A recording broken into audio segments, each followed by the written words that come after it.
Pada episode sebelumnya, gabungan semua pahlawan sedang sibuk-sibuknya bertempur melawan Pastur Agung dari gereja Tiga Pahlawan. Naofumi terpaksa menggunakan kekuatan sejati dari perisai amarah hingga membuatnya kehilangan banyak darah. Teknik ini mengeluarkan seekor monster besar dan langsung melahap Pastur Agung hingga membuatnya tewas seketika. Setelah itu, Ratu Melromak datang dan mengakhiri pertarungan sengit ini. Sebelum memasuki isi cerita, seperti biasa, buat kalian yang baru saja datang silahkan untuk subscribe channel ini dan jangan lupa untuk menyalakan notifikasinya supaya kalian tidak ketinggalan info-info terupdate dari kami. Oke teman-teman, inilah alur cerita anime Tate no Yusa episode 21.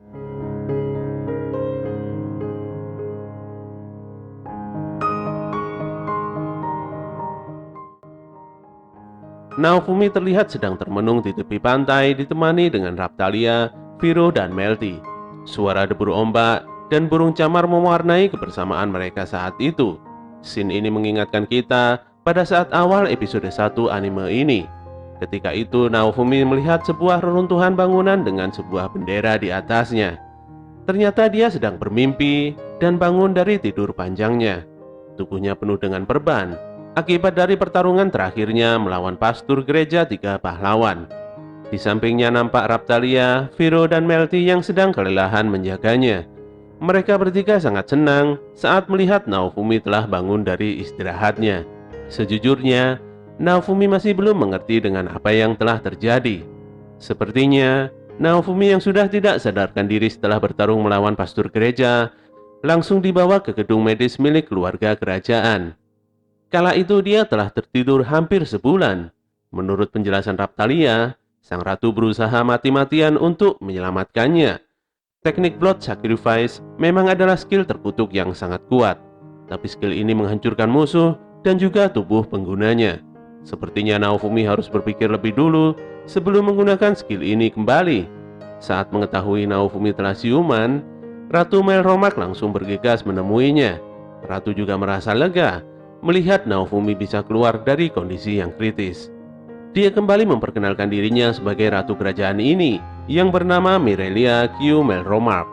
Sudah menjadi kewajibannya untuk membantu pahlawan legendaris yang merupakan sosok penyelamat dunia dari serangan gelombang malapetaka. Anehnya, dengan reputasi Naofumi sebagai pahlawan perisai, justru membuat negeri ini malah sangat membencinya. Sejak pertama kali datang di dunia ini, dia sudah langganan difitnah. Naofumi benar-benar memperlihatkan wajah kesalnya di hadapan sang ratu. Ratu pun langsung menjelaskan semuanya saat itu juga. Dia telah menjadi bagian dari rapat internasional pencegahan gelombang malapetaka, sehingga dia terpaksa harus meninggalkan Melromark. Hasil rapat memutuskan bahwa setiap negara besar akan memanggil satu pahlawan guna menghadapi gelombang malapetaka. Saat itu tidak disangka, Melromark seenaknya memanggil 4 pahlawan legendaris sekaligus. Hal itu membuat negara lain menjadi murka, dan untuk meredakan amarah mereka, ratu harus berkelana ke berbagai negeri. Tentunya ini adalah ulah dari Raja Outcry dan Putri Malty atau Main. Untuk itu sang ratu berjanji pada Naofumi bahwa dia akan membersihkan nama baik pahlawan perisai. Dia juga memastikan semua penghinaan yang selama ini diberikan pada pahlawan perisai akan dihapuskan. Kerja keras Naofumi yang selama ini telah berhasil menghadapi gelombang malapetaka dan gereja Tiga Pahlawan juga akan diganjar dengan hadiah yang sangat besar oleh kerajaan. Tapi sepertinya Naofumi tidak begitu senang mendengarnya. Naofumi masih belum percaya sepenuhnya dengan pihak kerajaan ini. Dia juga tidak berencana untuk menetap di Melromark. Dia hanya akan pergi ke tempat gelombang malapetaka muncul dan bertarung di sana. Sebenarnya, itu adalah cara tercepat agar dia bisa segera kembali ke dunia asalnya. Ratu pun tidak bisa menahan keinginan Naofumi ini. Setelah itu Ratu meminta Naofumi untuk datang ke kastel kerajaan besok guna membersihkan namanya dari berbagai tuduhan kriminal di hadapan publik dan juga menghukum Raja Outcry dan Malty. Inilah cara Ratu untuk menegakkan keadilan di negerinya. Keesokan harinya, suasana di luar kerajaan sudah sangat ramai oleh para penduduk Melromark. Di sini hanya parti pahlawan perisai saja yang boleh masuk ke dalam kastel, sementara parti pahlawan lain tidak diperkenankan masuk. Naofumi dan timnya bertemu dengan Motoyasu, Ren, dan Itsuki. Keempat pahlawan legendaris ini kemudian dipersilakan untuk masuk menghadap sang ratu. Saat itu, Main dan Raja telah diborgol dan dianggap sebagai kriminal kerajaan. Motoyasu, Ren, dan Itsuki yang melihat hal ini benar-benar terkejut. Kemudian persidangan dimulai untuk menguak fakta tentang apa yang sebenarnya telah terjadi. Persidangan ini dimulai dengan disaksikan secara live oleh semua penduduk Melromak. Raja dan putri pertama ini disidang sebagai pelaku yang menimbulkan kegemaran di negeri ini. Ratu sendiri akan berlaku sebagai hakim dan akan menghukum mereka. Supaya persidangan ini adil, maka Malti akan diberikan tanda kutukan untuk sementara. Sang ratu menjelaskan bahwa ini hanya untuk berjaga-jaga, karena Malti sebenarnya adalah seorang pembohong yang ulung. Malti benar-benar kesakitan saat sihir kutukan ini ditanamkan. Ratu pun membuka kedok sang raja dan Malti yang tidak disangka telah bersekongkol dengan gereja untuk membunuh semua pahlawan legendaris. Saat menyangkal tuduhan ini, sihir kutukan Malti langsung bereaksi dan menyiksanya. Hal ini mengindikasikan bahwa jelas Malti telah berbohong. Ratu tidak menyangka bahwa anaknya sendiri telah tega dengan sengaja menggulingkan kerajaan negeri ini. Selain itu, Malti juga bekerja sama dengan pihak gereja untuk membunuh Melty, adiknya sendiri, agar dia bisa menjadi pewaris tahta selanjutnya. Demi melancarkan urusannya, Malti menfitnah pahlawan perisai dengan tuduhan telah menculik putri Melty. Jawaban bohong Malti justru membuatnya semakin tersiksa karena sihir yang melekat di tubuhnya. Sementara itu, Raja Outcry disidang karena telah bekerja sama dengan gereja dan memanggil keempat pahlawan legendaris selagi ratu tidak ada di tempat. Raja berargumen dengan logikanya sendiri dan menuduh Naofumi telah memperkosa putri pertamanya. Saat sang ratu bertanya pada Malti, apakah benar Naofumi telah memperkosanya? Lagi-lagi Malti berbohong. Tentu saja hal ini membuat sihir budak semakin bereaksi keras dan menyiksanya. Motoyasu yang tidak percaya hal ini terus membela Malti. Dia pun langsung membuat kontrak budak dengan Malti. Dia akan membuktikan kalau Main tidak bersalah. Setelah kontrak terjadi, Motoyasu langsung menanyakan sendiri pada Main, apakah benar Naofumi telah memperkosanya kala itu. Malti kembali dengan jawaban bohong dan tentunya membuat sihir budak bereaksi menyiksanya. Saat itu Motoyasu benar-benar terpukul mengetahui fakta bahwa selama ini dia telah dibodohi oleh Main yang sangat dipercayanya. Semua penduduk Melromak yang menyaksikan persidangan ini mulai mengetahui fakta yang sebenarnya. Tapi hati Naofumi yang namanya dibersihkan benar-benar tidak tersentuh sedikit pun. Akhirnya Ratu memutuskan untuk melepas status kebangsawanan Raja Outcry dan Putri Malti. Dia pun akan mengeksekusi mati mereka berdua di hadapan umum. Di halaman kerajaan, Outcry dan Malti telah bersiap untuk menemui ajalnya. Mereka akan dipenggal dan dipertontonkan di hadapan publik. Siapapun yang telah melukai negeri ini dan rakyatnya pantas untuk mati, apalagi jika mereka adalah anggota kerajaan. Warga sangat geram dengan perbuatan kedua kriminal ini. Mereka semua ingin proses eksekusi segera dilakukan. Kepala mereka mulai dimasukkan dan dikekang pada lubang eksekusi. Main sangat ketakutan dan dia meminta bantuan Motoyasu untuk dilepaskan. Sayangnya Motoyasu yang sangat kecewa sudah mengabaikannya. Main benar-benar terkejut karena sudah tidak ada lagi yang membantunya saat ini. Kini dia meminta bantuan Naofumi untuk mengampuninya. Wajahnya benar-benar tidak ikhlas meminta bantuan. Naofumi pun berteriak menghentikan prosesi ini. Sesaat sebelum sang ratu akan memberikan perintah eksekusi. Semua orang pun terdiam. Naofumi langsung berjalan menuju tempat eksekusi. Hukuman mati masih terlalu ringan bagi Outcry dan Malti. Naofumi memberikan penawaran dengan mengubah nama raja menjadi sampah dan putri pertama menjadi jalang. Mereka akan menyandang nama ini selama sisa hidupnya. Jika tidak mau, maka mereka boleh mati sekarang juga. Maka demi menghargai pahlawan perisai, sang ratu pun membebaskan sampah dan jalang ini. Gereja tiga pahlawan yang menjadi dalang di balik semua ini juga akan dihapuskan. Saat itu juga, warga masyarakat langsung membuang jimat tiga pahlawan mereka. Setelah itu, Naofumi pergi dan akan bekerja sama dengan seluruh negeri di dunia ini untuk menghadang gelombang malapetaka karena sudah menjadi tugasnya sebagai seorang pahlawan legendaris. Naofumi benar-benar sangat keren saat ini. Saat akan meninggalkan kerajaan ini, Naofumi disambut dengan ramah oleh masyarakat. Bahkan para prajurit kerajaan memberikan penghormatan tinggi padanya. Dari kejauhan, Melty berteriak memanggilnya. Dia berterima kasih karena diantar pulang dan juga menyelamatkan ayah dan kakaknya dari eksekusi mati. Naofumi pun tersenyum dan berpamitan pergi. Saat pertama kali meninggalkan gerbang ini, uang, kepercayaan, dan kehormatannya sebagai seorang pahlawan telah direnggut. Dia kehilangan segalanya. Itu semua karena dia adalah pahlawan perisai yang lemah. Tapi Naofumi tidak ingin merebut itu semua ataupun menginginkannya kembali. Hal ini dikarenakan dengan menjadi seorang pahlawan perisai, dia bisa memetik banyak pelajaran penting. Dimanapun gelombang malapetaka muncul, dia dan teman-temannya pasti akan datang menghentikannya. Ini adalah tugasnya sebagai salah satu dari 4 pahlawan legendaris, yaitu pahlawan perisai.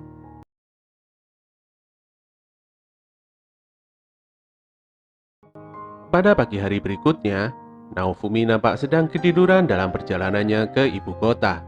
Raptalia dan Viro membangunkannya sesaat setelah mereka sampai di depan gereja ibu kota. Saat itu terlihat simbol dari gereja 3 pahlawan telah berubah menjadi 4 pahlawan dengan tambahan perisai di tengahnya. Mereka semua nampak senang. Dengan begini Raptalia dan Viro bisa melakukan kelas up yang sebelumnya telah ditahan. Di dalam gereja, mereka semua disambut oleh prajurit dan penyihir yang sebelumnya membantu Naofumi dalam gelombang malapetaka. Prajurit ini telah menerima tugas terhormat dari Ratu Mirelia untuk menjaga jam pasir naga ini. Dia pun mempersilahkan Raptalia dan Viro untuk menyentuh jam pasir naga sekaligus melakukan prosesi upacara kelas up. Jam pasir naga langsung mengeluarkan sinar yang sangat terang, dan setelah itu terlihat berbagai skill milik Raptalia dan Viro yang telah terbuka dan bisa digunakan. Setelah melakukan kelas up, kelompok Naofumi dipanggil oleh sang ratu dengan perasaan yang tidak nyaman. Naofumi menyampaikan, memang benar mereka bisa melakukan kelas up di negeri ini, namun baik Raptalia dan Viro tidak bisa memilih hal yang mereka sukai. Ternyata ada beberapa item yang bisa mempengaruhi hasil kelas up, dan jambul pemberian Vittoria adalah salah satunya. Saat mendengar nama Vittoria, sang ratu benar-benar senang dan sangat penasaran. Ratu sangat mengagumi sosok Vittoria, sang ratu Virorial. Walau hanya sekali, dia sangat ingin bertemu dengan Vittoria. Dia pun meminta Melty untuk menjelaskan secara detail bagaimana sosok Vittoria yang sebenarnya. Setelah itu, malam ini sang ratu berencana untuk mengadakan pesta yang akan dihadiri oleh keempat pahlawan legendaris. Walaupun Naofumi tidak berminat, tapi sang ratu terus memintanya, karena nanti di pesta ini akan ada hal yang benar-benar penting untuk disampaikan kepada 4 pahlawan. Di ujung ruangan, Naofumi meminta maaf pada Raptalia dan Viro karena tidak bisa memberikan kelas up yang sesuai dengan keinginan mereka. Dia berharap Raptalia dan Viro bisa menentukan pilihannya sendiri saat dirinya telah pergi dari dunia ini. Mendengar hal ini membuat Raptalia sangat sedih. Malam itu Viro dan Melty menikmati suasana pesta yang sangat menyenangkan ini. Tapi Raptalia masih sedih memikirkan Naofumi. Saat itu Melty memergoki gerak-gerik kakaknya yang sangat mencurigakan. Tiba-tiba ksatria pendamping Itsuki yang sedang mabuk memulai masalah dengan menggebrak meja Raptalia.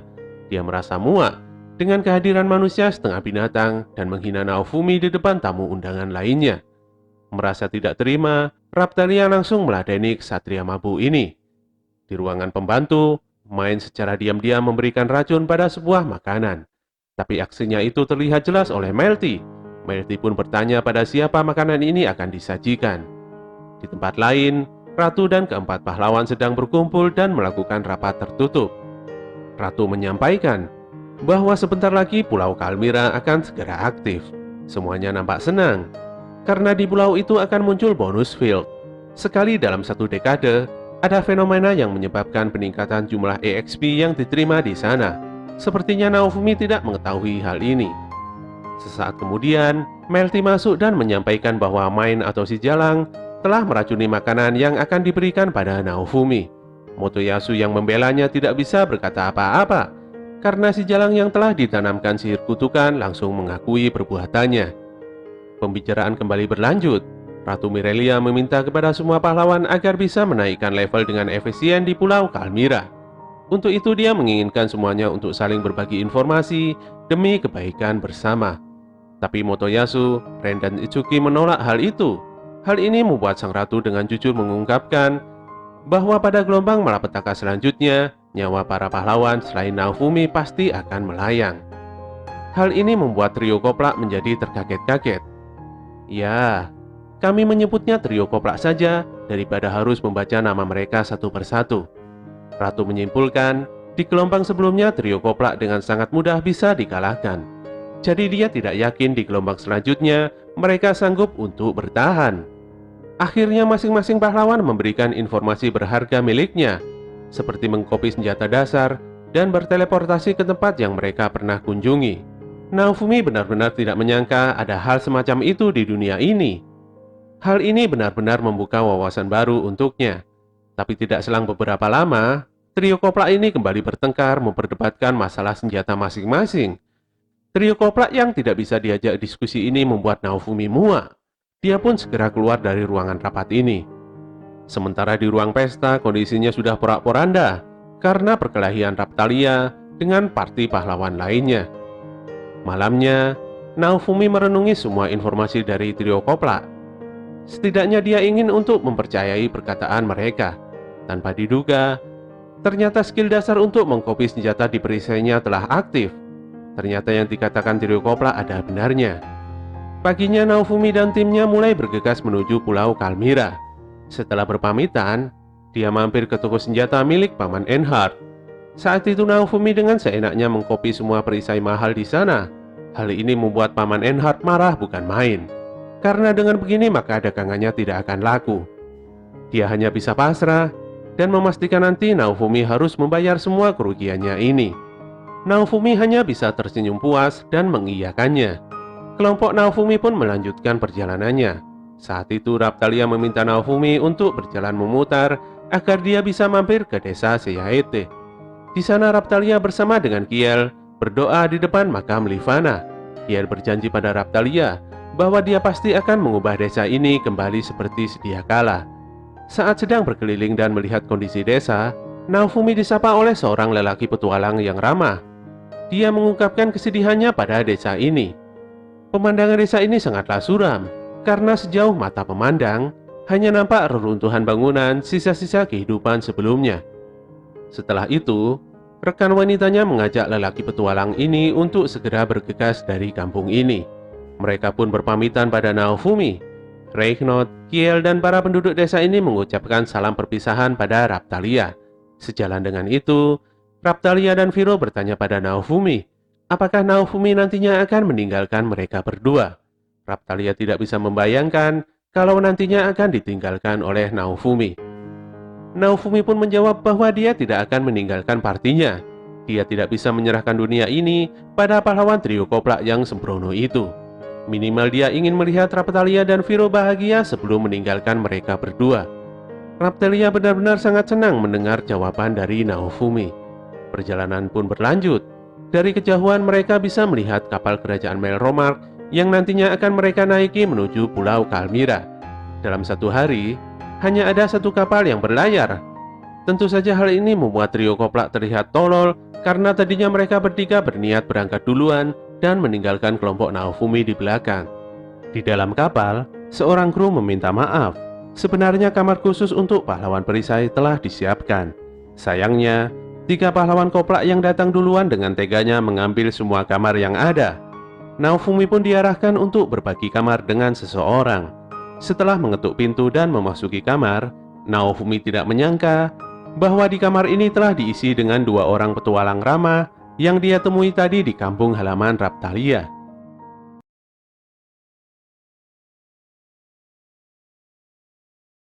Siang itu, kapal tengah berlayar menuju Pulau Kalmira. Dalam sebuah ruangan di kapal ini, Naofumi dan kelompoknya sedang berkenalan dengan 2 orang petualang yang bernama Lockberg dan Teresi Alexandrite. Dengan santainya Naofumi menjawab sapaan mereka, tapi tidak dengan Raptalia. Raptalia sepertinya tidak paham dengan perkataan Lark dan Teresi. Saat itu Lark meminta Teresi untuk menggunakan teknik tertentu sehingga mereka bisa dengan mudah berkomunikasi dengan Raptalia. Setelah menggunakan teknik ini, Raptalia baru bisa memahami bahasa dari Lark dan Teresi. Naofumi menyadari Berkat kekuatan dari perisainya, dia bisa menerjemahkan bahasa lawan bicaranya secara langsung. Saat memperkenalkan diri, Naofumi ditertawakan oleh Lark dan Teresi. Mereka mengira Naofumi menggunakan nama palsu pahlawan perisai. Dengan kesal, Naofumi menjawab bahwa dia memanglah pahlawan perisai itu sendiri. Lark masih menertawakannya, tapi dia kemudian menjelaskan bahwa pahlawan perisai adalah seorang kriminal kelas kakap.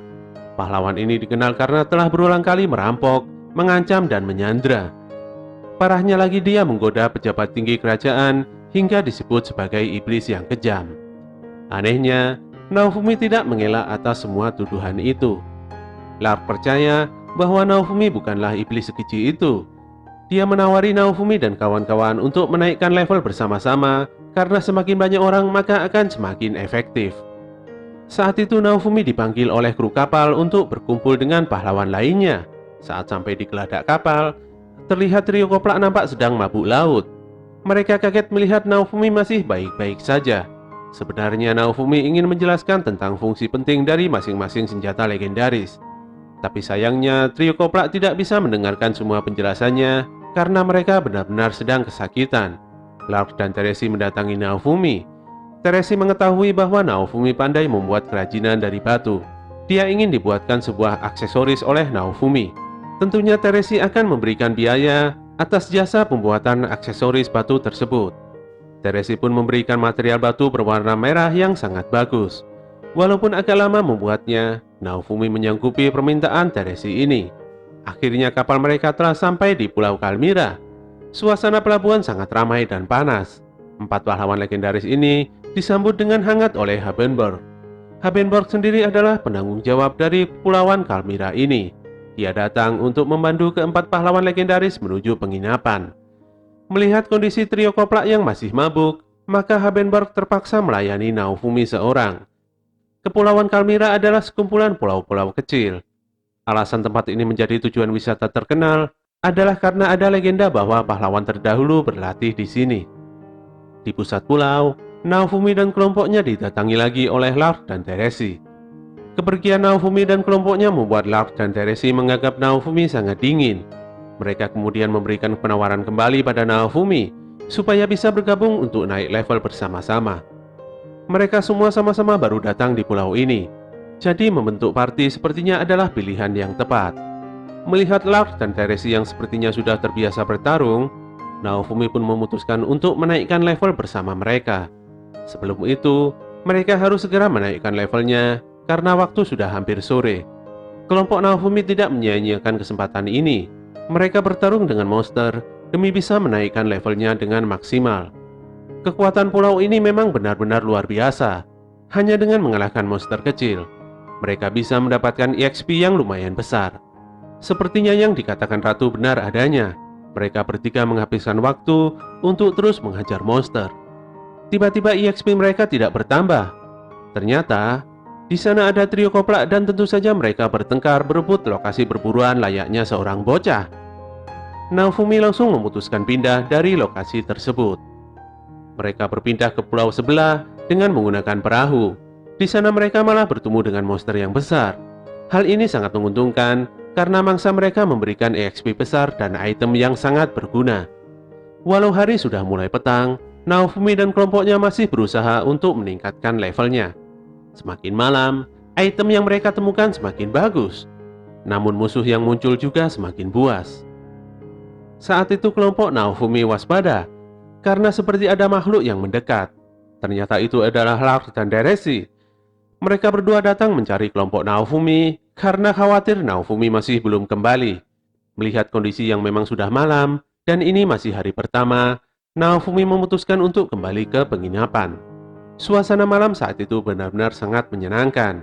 Semua orang makan dan minum sepuasnya sambil menikmati alunan musik yang mengalir. Pagi harinya, Naofumi sudah mulai bergabung dengan Lark dan Teresi. Naofumi juga sudah menyelesaikan pesanan Teresi, yaitu aksesoris berupa gelang Starfire. Permata ini sangat langka. Sungguh beruntung sekali Teresi memilikinya.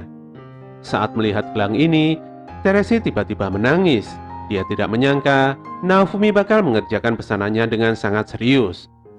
Setelah itu mereka semua bertolak menuju sebuah pulau dan langsung melakukan perburuan.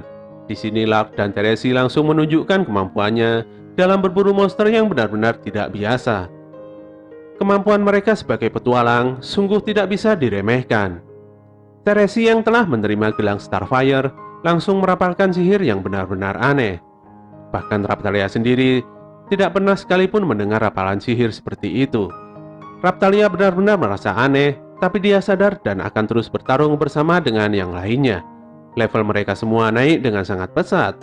Semakin tinggi level, maka semakin sulit juga untuk menaikkannya. Saat itu mereka semua memutuskan untuk mengincar satu monster penguin yang sangat besar. Mereka mengatur strategi supaya monster penguin kecil yang mendampingi monster besar ini bisa dihabisi sekaligus. Naofumi pun menjadi umpan untuk mengumpulkan monster kecil-kecil ini. Saat itu Teresi mengeluarkan teknik ledakan batu delimanya. Teknik ini memunculkan kobaran api biru yang sangat besar dan membakar semua yang mengenainya. Untungnya walau Naofumi juga terkena api ini, tapi dia tidak merasa kepanasan atau terkena damage. Bahkan anehnya, kutukan yang ada di dalam dirinya bisa ikutan lenyap. Monster besar yang hanya tinggal satu ini pun menjadi bulan-bulanan Lark, Raptalia, dan Viro. Setelah berhasil mengalahkan monster besar ini, Naofumi berbagi item yang diterimanya dengan Lark dan Teresi. Sore itu, mereka semua telah kembali dari perburuannya. Naofumi dan kelompoknya mengucapkan banyak terima kasih pada Lark dan Teresi. Karena dengan bantuan mereka, kelompoknya bisa naik level dengan cepat dan mudah. Saat Naofumi menawarkan kerjasama besoknya, Lark dan Teresi menolaknya. Mereka sepertinya telah cukup untuk menaikkan levelnya.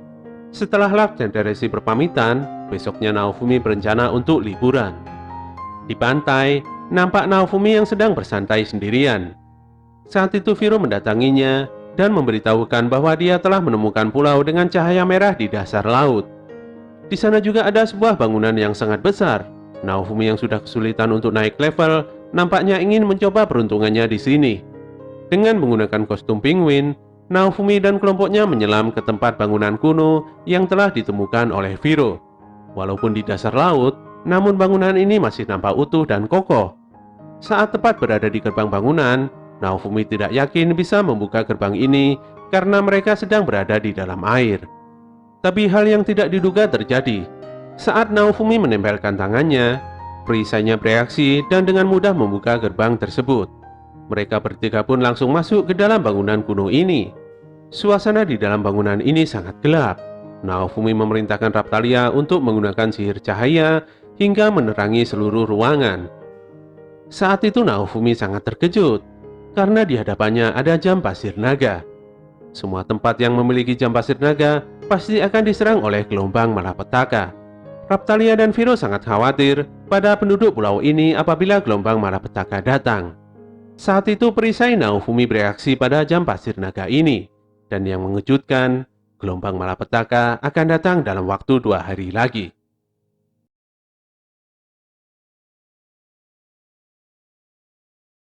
Setelah menemukan jam pasir naga pada bangunan kuno di dasar laut Pulau Carmilla, sebisa mungkin semuanya mempersiapkan diri untuk menghadapi gelombang malapetaka ini. Dengan menggunakan skill teleportasi, Naofumi dan kelompoknya bergegas kembali ke ibu kota dan menjelaskan situasinya pada Ratu Mirelia. Sang ratu dengan cepat mempersiapkan semua pasukan guna menghadapi serangan ini. Kemungkinan besar gelombang ini akan muncul di lautan. Karena itulah mereka semua menaiki kapal sambil menunggu diteleportasikan ke tempat di mana gelombang malapetaka berada. Tentunya semua kapal ini dipersiapkan oleh sang ratu. Semua penduduk Pulau Kalmira telah diungsikan ke tempat lain oleh Habenberg. Pertempuran kali ini yang akan terjadi di tengah lautan merupakan sebuah keuntungan karena bisa membuat semua orang fokus untuk bertarung. Raptalia memberitahu Naofumi bahwa Lark dan Teresi juga ikut bertarung. Hal ini membuat Naofumi sedikit lega. Tapi ada sedikit yang aneh dari pandangan mata Lark. Naofumi yang ingin fokus bertempur tidak ingin memikirkan hal tersebut. Shin menampilkan jam pasir naga yang telah habis waktunya. Semua kapal saat itu mulai berteleportasi ke tempat di mana gelombang malapetaka terjadi. Semuanya mulai serius dan bersiap menghadapi gelombang ini. Para monster sudah mulai bermunculan dari langit. Dari kejauhan muncul monster ikan yang sangat besar, lengkap dengan tanduknya. Menyerang monster ini secara langsung sangatlah susah. karena saat akan diserang si monster langsung menghindar dengan cara menyelam. Mudah sekali bagi monster ini untuk memporak-porandakan kapal kerajaan. Sepertinya mereka harus memancing monster ini keluar dari air untuk bisa menyerangnya dengan maksimal. Saat itu Naofumi dan Viro berinisiatif untuk menjadi umpan dan memancing si monster untuk muncul ke permukaan. Monster ini pun sungguh terpancing dan mengejar Naofumi. Saat itu terlihat jelas wujud monster ini saat dia melompat ke udara mengejar Naofumi. Saat itu juga, trio Koplak langsung melancarkan serangan kometnya masing-masing. Tapi sepertinya monster ini tidak apa-apa. Hal ini justru membuat si monster kembali dan menyerang sebuah kapal dengan ganasnya. Serangan kekuatan trio Koplak sungguh tidak ada apa-apanya jika dibandingkan dengan Raptalia yang telah melakukan class up. Monster besar akan diurus oleh pahlawan legendaris, sementara monster kecil atau kroco-kroco itu akan dihadapi oleh pasukan kerajaan. Lama-lama situasi semakin mengkhawatirkan. Monster-monster kroco ini mulai naik ke atas kapal dan menyerang. Bahkan saat itu Putri Melty telah ditangkap dan akan ditarik ke laut oleh salah satu monster kroco. Untungnya tiba-tiba Lark datang dan menyelamatkannya. Lark yang memang sangat kuat langsung membabat para monster dengan pedang sabitnya. Hanya dengan sekali serangan, musuh menjadi terkoyak dan kocar-kacir. Naofumi meminta Lark untuk melompat ke monster besar dan menyerangnya. Apabila dia terjatuh di laut, maka pasti Naofumi akan menyelamatkannya. Lark pun menurut. Sepertinya memang perlu untuk membereskan monster besar ini dulu. Dia pun meminta Naofumi sekali lagi untuk memancing monster ini keluar dari air. Naofumi yang sudah mengetahui kemampuan Lark langsung melakukannya. Dia pun berhasil memancing monster besar ini ke permukaan. Saat itu Lark langsung mengeluarkan teknik pusaran ambang angin hingga membuat monster ikan ini tersayat-sayat. Sementara dari udara, Naofumi dan Viro menyerang dan membuat celah serangan yang besar untuk Lark. Teresi mengeluarkan teknik badai petir dan menggabungkannya dengan pedang sabit milik Lark. Serangan diakhiri oleh teknik gabungan Lark dan Teresi, yaitu pusaran badai petir yang benar-benar mengakhiri nyawa si ikan monster. Kekuatan mereka memang benar-benar tidak diragukan lagi. Dengan tidak tahu malu, trio Koplak datang dan ingin mengambil semua item yang ada di tubuh monster ikan raksasa. Padahal mereka tidak banyak berkontribusi dalam keberhasilan mengalahkan monster ini. Saat itu Lark menunjukkan siapa dirinya yang sebenarnya. Dia mengejek semua pahlawan khususnya trio Koplak karena tidak menyangka bahwa pahlawan yang melindungi dunia ini sangatlah lemah. Dengan sekali hentakan, trio Koplak langsung terlempar mundur oleh serangan Lark. Naofumi meminta penjelasan Lark mengapa dia melakukan penyerangan padanya dan pahlawan lain. Lark yang saat ini telah mengetahui bahwa Naofumi adalah benar-benar pahlawan perisai menjadi sedikit sedih. Dia tidak menyangka harus berakhir seperti ini. Naofumi yang masih tidak mengerti tetap meminta penjelasan pada Lark dan Teresi. Sebenarnya Lark tidak memiliki dendam apapun pada Naofumi. Teresi juga demikian. Di matanya, Naofumi dan kawan-kawan adalah orang yang baik. Lark dan Teresi menginginkan semua pahlawan untuk mati demi kebaikan dunia ini. Lark akhirnya menjelaskan kalau dia dan Teresi adalah pahlawan seperti Naofumi dan yang lainnya. Bedanya, dia berasal dari dunia lain. Naofumi terkejut mendengar hal ini. Intinya, baik Lark dan Teresi ingin melindungi dunianya dengan caranya sendiri. Lark menginginkan pertarungan yang jujur dan adil dengan Naofumi. Ratu Mirelia yang melihat hal ini dari kejauhan langsung mengumumkan pada prajuritnya bahwa kedua petualang ini adalah musuh. Trio Koplak yang dibantu dengan prajurit kerajaan masih sangat kesulitan mengimbangi kekuatan Lark dan Teresi. Ledakan batu delima milik Teresi membuat semua kapal terbakar. Tapi setelah itu, dia malah memadamkan kapal yang telah terbakar dengan teknik hujan batu delima setelah ditegur oleh Lark.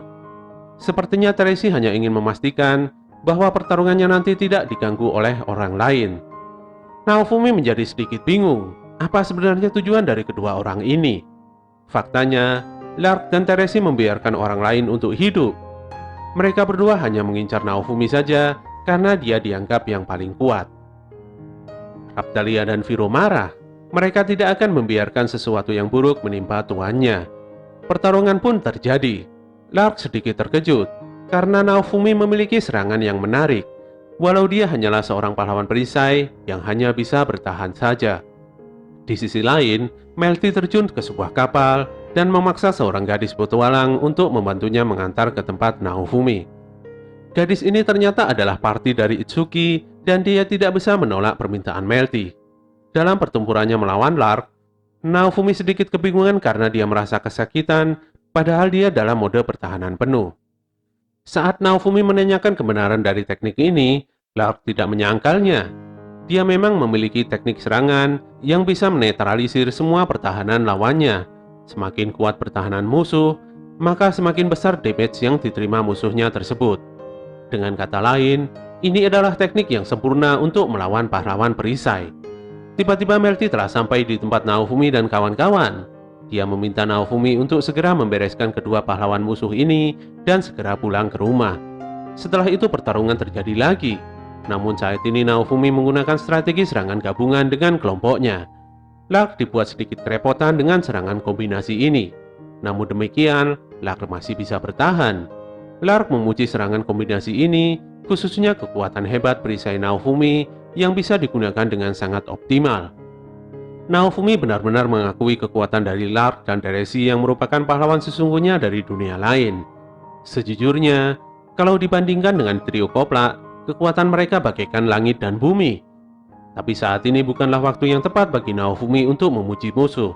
Bagaimanapun juga, ini adalah pertarungan hidup dan mati. Saat itu tanpa diduga muncul musuh kuat yang kehadirannya sangat tidak diharapkan oleh Naofumi. Dia benar-benar terkejut. Di saat genting seperti ini, Glass malah keluar dan bergabung dengan Lark dan Teresi. Tanpa banyak bicara, Glass langsung menyerang Naofumi dengan jurus kipasnya. Untungnya Naofumi dengan perisai standarnya bisa menahan laju serangan itu. Glass menilai Naofumi masih belum serius menggunakan semua kekuatannya. Tanpa perisai amarahnya saja, dia bisa melukai Lark. Glass memuji Naofumi karena dia sekarang semakin kuat. Untuk itulah, Glass akan menghadapi Naofumi dengan tangannya sendiri dan akan mengalahkannya. Naofumi pun mulai serius menghadapi ancaman ini.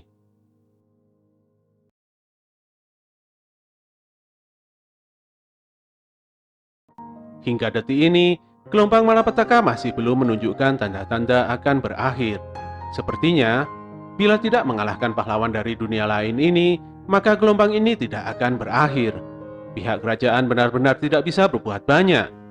Sang ratu pun hanya bisa menyerahkan semuanya pada Naofumi yang saat ini masih bertahan dari serangan musuh. Pertarungan Glass dan Naofumi masih berlangsung dengan sengit. Ketika Naofumi yang secara tidak sengaja mengeluarkan perisai Soul Eater, Glass tiba-tiba mundur. Tidak biasanya, Glass menunjukkan sikap ragu-ragu saat menyerang. Teresi dan Glass mengkombinasikan serangan utamanya sehingga memaksa Naofumi mengeluarkan sihir perisai meteor dan perisai penjara secara bersamaan. Untungnya, perisai kuat Naofumi ini bisa bertahan dari serangan gabungan musuh. Sepertinya menaikkan level di Pulau Kalmira ini memang adalah pilihan yang tepat. Naofumi masih penasaran dengan Glass yang tadinya ragu-ragu menghadapinya saat menggunakan perisai Soul Eater. Untuk itu dia meminta Raptalia, Viro dan Melty untuk menghadapi Lark dan Teresi, sementara dia sendiri akan melawan Glass. Naofumi memastikan timnya untuk tidak khawatir, karena dia memastikan tidak akan menggunakan perisai amarah seperti pertarungan yang sebelumnya. Timnya pun percaya padanya.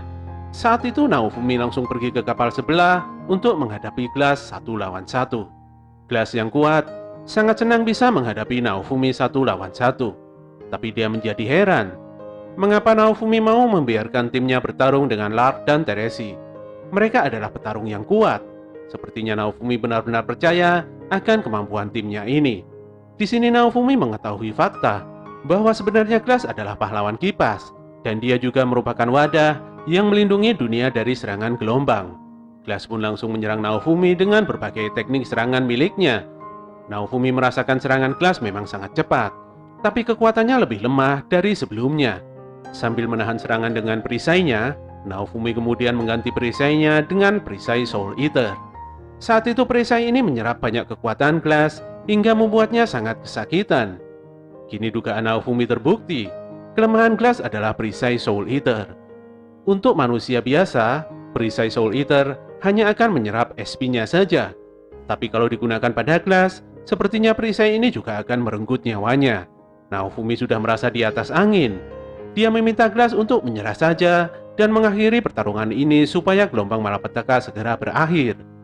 Tapi Glass tidak mau. Pertarungan ini tidak akan pernah berakhir sebelum salah satu dari mereka berdua mati. Glass tanpa pikir panjang langsung kembali menyerang Naofumi.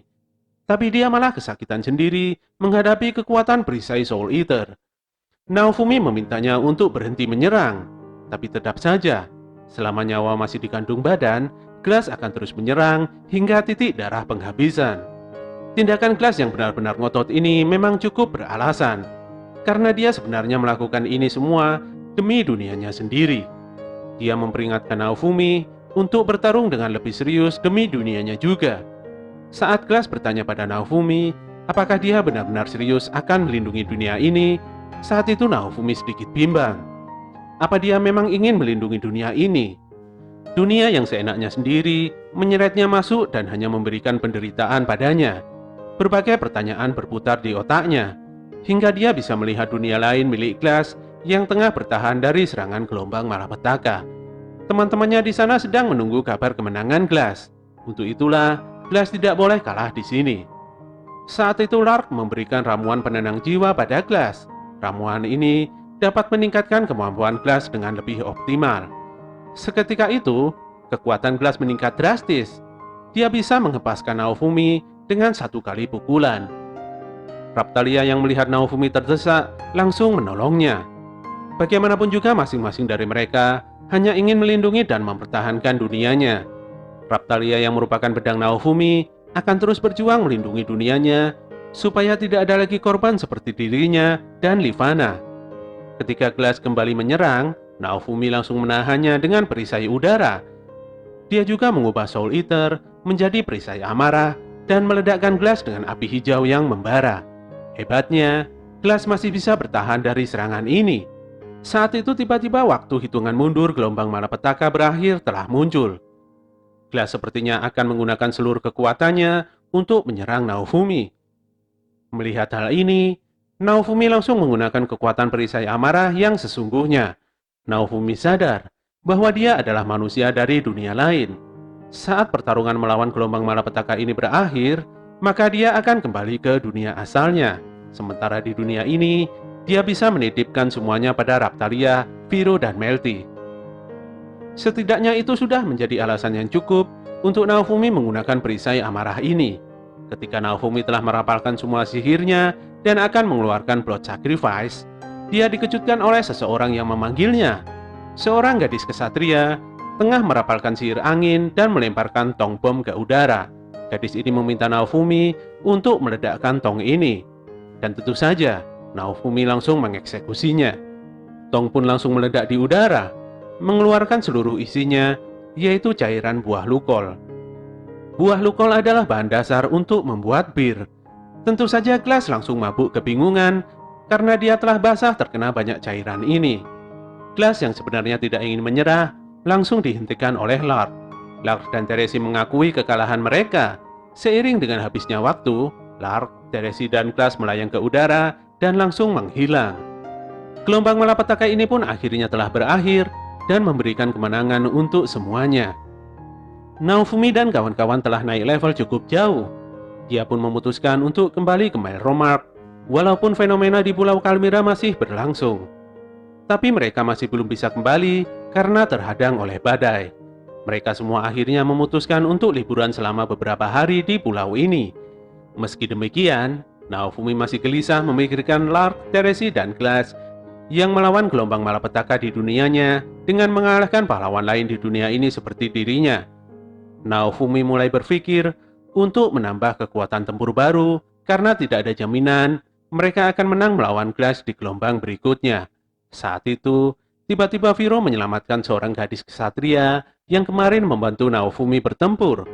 Gadis yang bernama Risia ini adalah anggota Itsuki. Nampaknya dia telah difitnah oleh partinya sendiri karena telah merusak barang berharga milik Itsuki. Naofumi ingin merekrut Risia dalam kelompoknya karena Risia sendiri telah menyelamatkan Naofumi di saat-saat terakhir. Naofumi juga ingin mengembalikan nama baik Risia yang telah dipermalukan oleh Itsuki. Risia benar-benar berterima kasih atas kebaikan hati Naofumi. Saat badai sudah reda, semuanya kembali berlayar menuju Melromark. Naofumi kemudian mendapatkan hadiah besar dari sang ratu karena sangat berperan penting dalam menyelamatkan negeri ini. Naofumi akhirnya mengungkapkan bahwa hadiah yang sangat besar ini berada di kampung halaman Raptalia. Melty menyampaikan bahwa ratu telah memberikan hak secara resmi pada Naofumi untuk memerintah di desa Seaete. Dengan mempertimbangkan masalah ke depan, mereka harus memiliki markas khusus. Naofumi mengajak Raptalia untuk melihat berbagai potensi desa ini. Dengan bisnis perikanan, mereka bisa membangun desa ini. Naofumi meminta Raptalia untuk mengajarkan cara mencari ikan pada para penduduk karena dia sangat ahli di bidang itu. Nenek petualang juga menetap di sini untuk menjadi mentor para petualang baru supaya mereka bisa lebih kuat dan tangguh dalam bertarung. Paman penjual obat dan ibu penyihir juga ikut membantu setelah mengetahui Naofumi adalah penguasa wilayah ini. Naofumi semakin yakin pasti desa ini akan berkembang dan maju. Naofumi memilih tempat ini sebagai simbol pertahanan pertama dalam menghadapi gelombang malapetaka. Dia akan membangun pasukan besar yang lebih kuat daripada pasukan yang dimiliki oleh pahlawan lain. Saat Naofumi akan melanjutkan bicaranya, dia dihentikan oleh Raptalia. Raptalia menjadi sedih. Dia menangis sesenggukan karena seolah-olah Naofumi akan meninggalkannya. Dia tidak ingin Naofumi mati. Bahkan jika gelombang malapetaka telah berakhir, dia tidak ingin ditinggalkan oleh Naofumi. Naofumi menjadi tertegun. Dia pun langsung meminta maaf. Awalnya, Naofumi sempat bimbang, tapi sekarang tidak lagi. Untuk itulah, dia membangun semuanya dari awal di sini. Dengan bertemu dengan Raptalia, Naofumi mulai mengerti arti dari bertarung melawan gelombang malapetaka. Viro dan Melty juga membulatkan tekadnya untuk bertarung demi semuanya. Bertemu dengan banyak orang telah membuatnya ingin melindungi dunia ini sebagai seorang pahlawan perisai. Ini akan menjadi titik awal, tempat memulai dan rumah utama. Naofumi berharap Raptalia bisa terus bertarung sebagai pedangnya. Suasana saat itu benar-benar mengharukan. Akhirnya bendera pahlawan perisai telah dinaikkan dan berkibar dengan gagah perkasa. Semuanya sangat senang luar biasa. Cerita tentang pahlawan perisai yang baru akan segera dimulai dari sekarang. Itsuki telah mengetahui Naofumi membangun wilayahnya sendiri. Dia juga akan terus maju dan membuat dunia ini menjadi lebih baik. Sementara itu, Ren nampak sedang giat berlatih dengan pedangnya. Dia ingin menjadi kuat, jauh lebih kuat dari Naofumi. Tapi Motoyasu terlihat masih santai-santai dan bercanda dengan partinya sendiri. Entahlah apa yang ada di pikiran si koplak satu ini. Di Seaete, semua nampak lebih baik dari sebelumnya. Para penduduk menangkap ikan dan menjalani kehidupannya sebagai nelayan. Dari kejauhan, nampak Naofumi dan Raptalia yang melihat kerja keras masyarakat dengan sangat bahagia.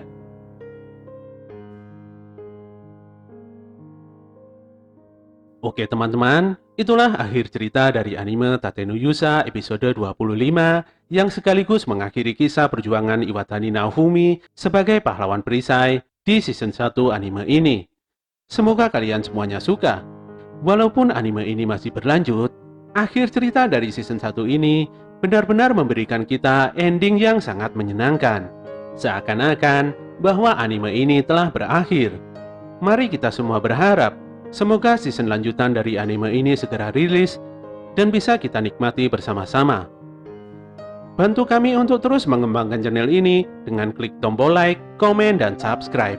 Apabila info dari channel ini bermanfaat, silahkan kalian bagikan kepada teman-teman kalian.